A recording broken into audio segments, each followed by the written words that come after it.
Perempuan, orang dalam kurung manusia yang mempunyai puki. Mayatku terlentang di hutan wilangan, kemaluan dirobek oleh peluru panas para bajingan. Ih, rodo ngano ki.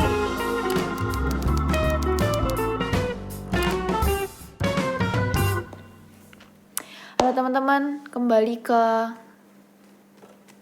Orati Satavini Sambat sini ini.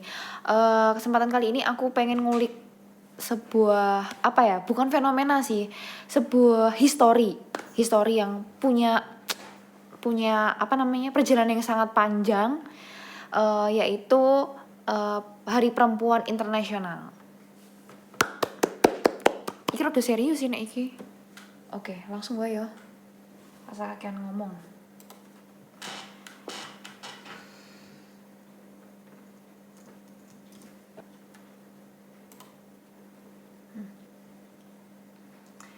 Jadi Hari Perempuan Internasional itu ada di tanggal 8 Maret.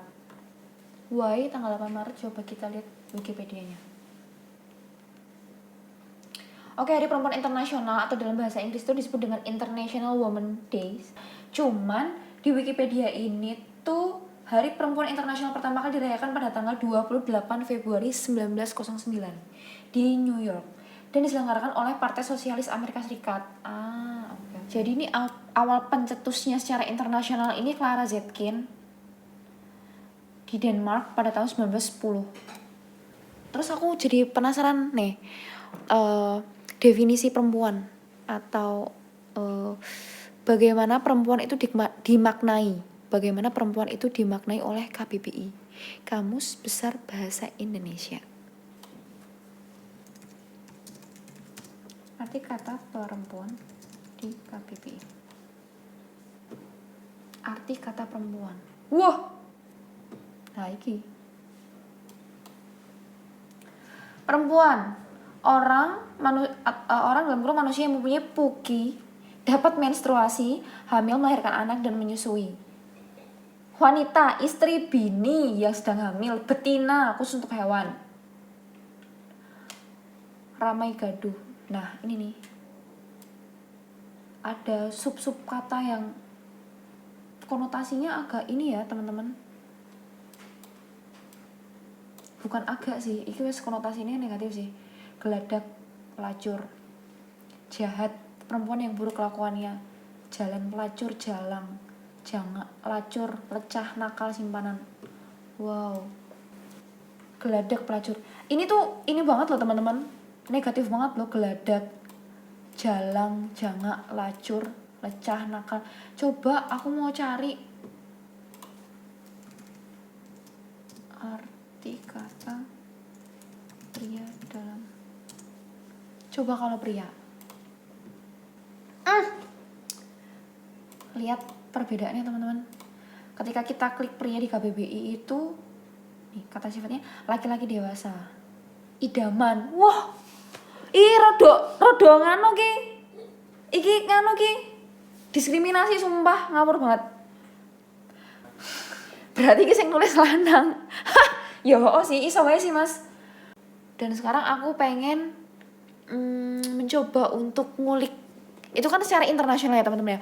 Coba aku pengen sekarang nyari tokoh-tokoh atau perempuan-perempuan yang mencoba untuk menyuarakan hak-hak perempuan di Indonesia. Repotan banget ya ngomong. Ternyata banyak teman-teman. Ternyata banyak tokoh-tokoh perempuan yang menyuarakan hak-hak perempuan di Indonesia. Nah, aku tiba-tiba makbut keinget salah satu nama. Dia tokoh yang memperjuangkan, gak cuma memperjuangkan tokoh yang tidak hanya menyuarakan hak wanita, tapi juga hak buruh. Siapa? Pasti kalian tahu deh. Kalau yang tahu ya, Marsinah ini salah satu tokoh perempuan yang menurut aku dia nggak cuma memperjuangkan atau menyuarakan hak-hak perempuan teman-teman, tapi juga buruh.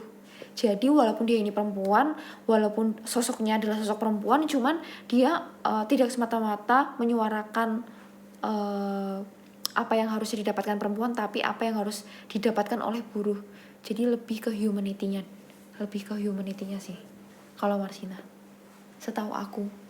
Kalau misalkan salah tolong dikoreksi, jangan dicaci maki, malah piye.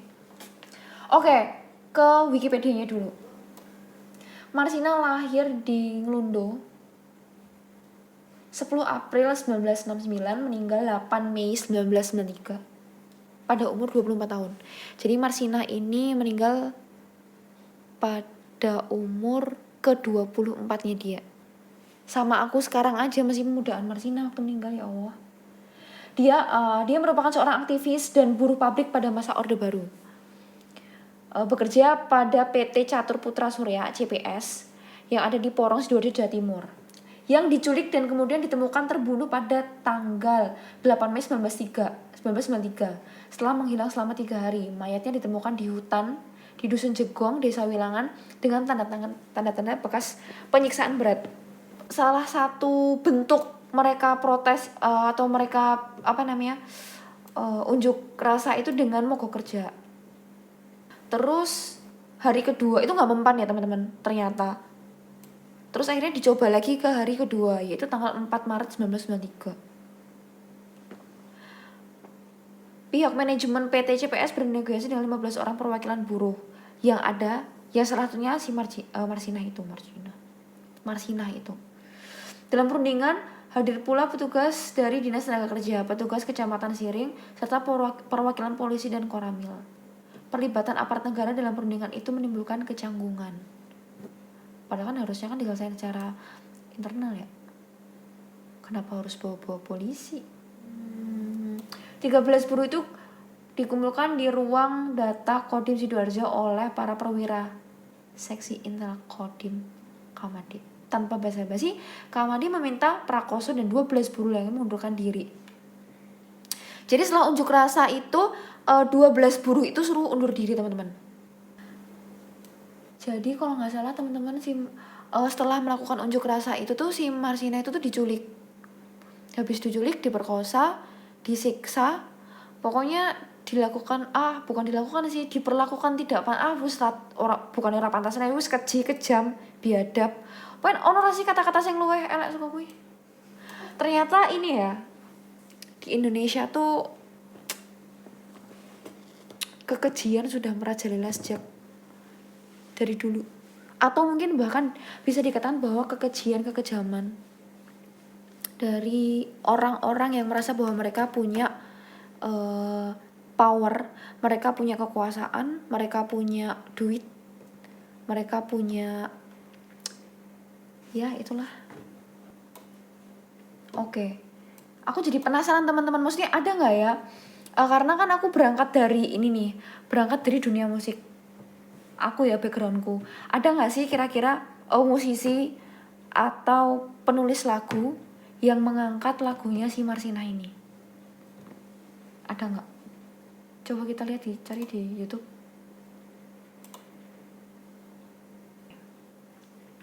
Oh ada ternyata teman-teman. Aku klik lagu Marsina, ternyata ada. Marsina ada. Sebut namaku Marsina, kata itu menarik banget sih. Sebut namaku Marsina, yang kau perkosa, mati di rimba, ku perlu. Sebut namaku Marsina, jangan kau lupa, setiap luka kan menjelma dalam banyak. Sebut namaku Marsina, yang kau perkosa, mati di rimba, setiap luka kan menjelma dalam banyak wajah. Apik banget sih ini sumpah. Oke. Pada malam kalamku diseret dan dibungkam oleh anjing loreng yang bernyali hanya saat senjata ditenteng militer yang adil, hanya dongeng mereka dibonceng korporat arloji dengan lobby kekuasaan lebih. Jadi liriknya ini tuh sih eksplisit banget sih menurutku teman-teman. Kayak ranggut tedeng aling-aling ngono wae. Semuanya dicerita kayak apa ya? Enggak pakai analogi gitu loh, langsung tek diseret dan dibungkam oleh anjing loreng yang bernyali hanya saat senjata ditenteng. Sopo kuwi ayo? Senjata ditenteng. Hah? Lanjut. Dengan lobby kekuasaan lebih tirani yang menjelma pada tangan besi Harto Rasuki, moral untung rugi pemodal Yudi Susanto. Aku gadis muda yang menuntut naik upah atas kerjaku yang lelah membuat kalian kaya. Jarang sih menurutku ada musisi yang apa ya, lagunya itu bisa ngeritik gitu loh, dan ngeritiknya tuh nggak langsung, nggak pakai analogi ya, nggak pakai perumpamaan ya, iki langsung disebut KKP sih, merek-mereknya. merek lagi, merek Detektor, alah kayak mana piye. Aku gadis muda yang menuntut naik upah atas kerjaku yang lelah untuk membuat kalian kaya. Ora sih jane. Awak dhewe jan ayo segini iki lah.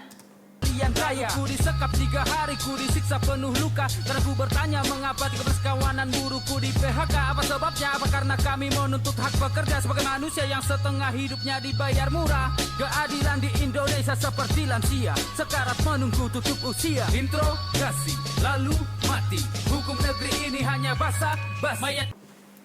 Keadilan di Indonesia seperti lansia, sekarat menunggu tutup usia. Interogasi lalu mati, hukum negeri ini hanya basa-basi. Iki, aduh, nek zaman tahun 1993 aja dianggap bahwa hukum di Indonesia itu kayak lansia. Nek saiki wis 2021 yuk, ya kudune wis mati sih yo. Iya ra sih? Iya ra sih? Wis dikubur sih kudune yo. Emang sih. Emang wis dikubur sih hukum nek Indonesia. Hanya basa-basi. Mayatku terlentang di hutan wilangan, kemaluan dirobek oleh peluru panas para bajingan. Berdebah penguasa negara ini, pesulap bertopi rakyatnya kelinci yang hilang menjadi tontonan panggung sandiwara yang kau sebut putusan pengadilan. Ini balik dikit ya teman-teman. Nah, kemaluan dirobek oleh peluru panas para bajingan. Jadi kalau nggak salah tuh setahu aku ya teman-teman, maksudnya kalau misalkan nanti salah ya dikoreksi tolong. Kalau nggak salah kemaluannya pada saat disekap selama 3 hari itu si Marsina itu disiksa, dan disiksa itu keji banget, yang kayak pokoknya wes keji banget sih, kayak orang mung putung rokok ya teman-teman. Kemaluannya itu ditembak pakai pistol loh. Bisa bayangin nggak sih? Aku bayangin kayak tegel sih. Kowe kok sing ngelakok kayak tegel yo. Dan kalau nggak salah, edan sih tapi mas sumpah. Dan kalau nggak salah tuh ternyata ada satu orang itu yang dipaksa untuk ngaku kalau yang lakuin itu tuh dia, padahal bukan dia yang lakuin. Dan para terdakwa bebas merdeka meski tangannya masih berlumur darah. Tanya siapa dalangnya, juga siapa tuannya. Kombinasi aparat korporat dan pemerintah. Lalu kasus pun berlalu, rejim yang berganti butuh nama-nama baru. Bila korban sudah jatuh, hakim tinggal ketuk palu. Siapa yang berani maju, kami punya stok peluru. Tubuhku mati di telan bumi, tapi gagasanku bergenerasi. Lahir berkali untuk menghakimi, untuk kembalikan dunia ini tanpa hirarki. Kau mengobor kami benih. Kau membunuh kami takkan mati. Tinju ke angkasa dengan angkara murka, semangat Marsina takkan pernah terlupa. Membalikan dunia ini tanpa hierarki. Tuh, kembalikan dunia tanpa hierarki. Bener banget sih. Hierarki itu ya sejatinya ya pasti ada ya teman-teman. Cuman di mata hukum hierarki harusnya nggak ada dong. Di mata hukum harusnya semua sama. Di mata hukum yang salah-salah, yang bener-bener. Tapi nang Indonesia ora sih katanya sih. Apa nang gak dua wes. Oke. Menurutku lagu-lagu seperti ini, wah ini ya rada abot sih. Karena menurutku lagu ini tuh bisa apa ya teman-teman, bisa menjadi reminder buat kita gitu loh, bahwa sebetulnya dulu itu ada seorang tokoh, ada seorang perempuan yang yang berani, yang amat sangat lantang, berani menyuarakan hak-hak buruh.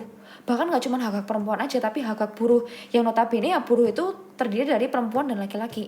Cuman ya gitu, secara faktual ternyata keberaniannya dia dibalas dengan nyawanya dia juga. Iyo Marsina nggak akan pernah mati sih teman-teman, walaupun jasadnya mati ya, walaupun jasadnya udah nggak ada ya. Cuman ya ini hakikat mati menurutku. Mati itu bukan berarti cuman ya udah dia mati meninggal dikubur udah hilang, enggak. Siapa yang berani maju tapi punya stok peluru? Tubuhku mati di telan bumi, tapi gagasanku bergenerasi. Lahir berkali untuk menghakimi, untuk kembalikan dunia ini. Wes Renggi, wes ya.